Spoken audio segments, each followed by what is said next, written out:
Hey!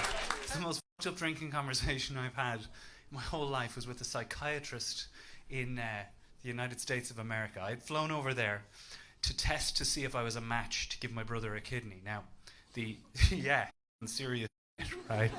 But your brother rings in and he says, will you test to see if you're a match to give me a kidney? You say yes, because he's your brother and you love him. But you also say yes, because he's the favourite in the family, and you know you'll never hear the end of it if he dies and you were in any way connected to his death. So, find myself over there, doing all the tests, right? And the final test is the psychological assessment to see if you've got it up here to do it, right? It's very taxing.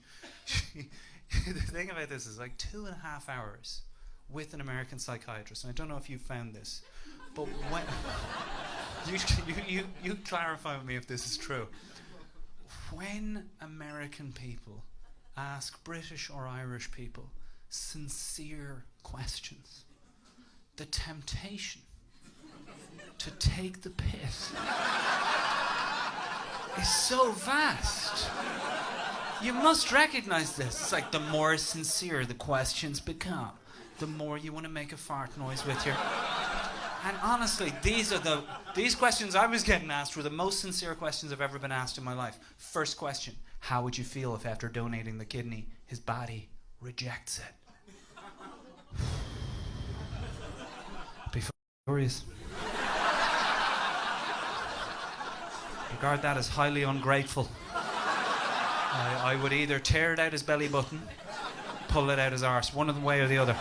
I'm getting that back. You don't say that. You don't say that, but it does come to the tip of your tongue. Instead, you say the thing you think the doctor wants to hear so you can do the good thing. But then they start asking you questions about your alcohol consumption. And now you no longer need to take the piss. Because your honest, sincere British or Irish answers sound like piss-take answers to any American doctor. I mean, first question couldn't be more straightforward. First question, so do you drink? I gave the perfectly acceptable British and Irish answer of, not really. She laughed too. She did laugh at that one. So that's very good. It's very good. It's good. It's a yes or no. I was like, well, then no. Then no. Yeah, no. Compared to my friends, no. Which is, again, how you measure it, right? It's not A or B. It's relative to the idiots that you hang around with. And I said, those men ridicule my drinking at every opportunity. When do you indulge in alcohol? I said, well, I'd never drink at work like I deserved a medal for that. She's not buying it. When do you indulge in? How would you describe your relationship to... Would any of us describe our relationship to alcohol? It's changing on a daily, weekly, monthly, and hourly basis in a lot of time. Like this morning, like your attitude to alcohol this morning was one thing. Now it's like, let's do that. I mean, I was like, I don't really understand that question. She's like, when do you drink? I said, well, look, Doc, I don't ever really drink. Look, that's not true. I don't drink. I'll never just... Let's get this clear. I don't drink. I will occasionally drink. But I'll never just drink. And what's beautiful about this moment is every single one of you, except for one person, knows exactly what I mean, right? The term drinking does not appear on any forms in any American doctor's office. She's never heard of the term, and it's very hard to explain the term drinking to an American doctor without using phrases like, when you want to do a bit of damage. So she's in full-on intervention mode. This doc thinks like, oh, holy shit, Peter. She's got the glasses off, pens down. And when does the drinking occur? When does it occur, lads? When does it... Fucking weddings, right? It's when the gloves come off, right? It's like weddings, that's when it happens. She goes, how many drinks would you typically have at one of these weddings?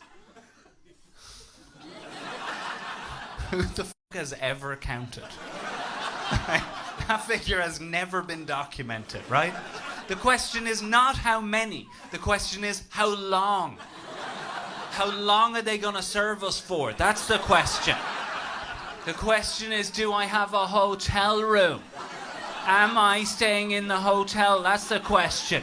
Did I bring cans? That's the question. You don't say that to her. So I don't know. I've never thought about it. I'm mainly there for the romance. She's like, that's fine. We've got time. Just break it down. Let's just explain to me how the day works at an Irish wedding. It's like, if I explain to you how an Irish wedding works, I think to myself, no Irish person is ever going to be permitted to donate a kidney ever again. But you're fucking here now. Like, you're face to face with this thing to save your brother's life. So you have to go there. I was like, well, and it came out of my mouth before I could stop it. I said, well, the night before, I go on Google Maps. I find where the church is. Then I switch to Street View. Some of you already there, right? You know what I'm looking for. Nearest pub to the church. I said, the next morning I'll show up there 4 hours before the ceremony. Have 4 or 5 beverages before the ceremony. She's as shocked, as appalled as you are. She's like, why would you do that? Because you do not know how long that ceremony's gonna be. By the end of this, I'm explaining to her how residence bars work and why it's not uncommon to see a man climb over the bar towards the end of the evening, start pulling pints to help out. I'm pretty sure nobody's getting these kidneys. Instead, she pops the glasses back on and goes, not unusual. What you're actually describing, the drinking pattern you're describing, is the same as we see among pro athletes that tend to donate after their career is over.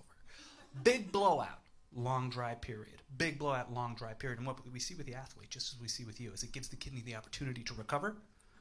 What we see with the athlete, just as we see with you, is a higher kidney function.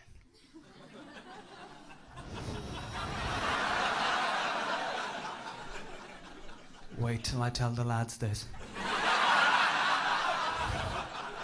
Doc, you've no idea this is huge news.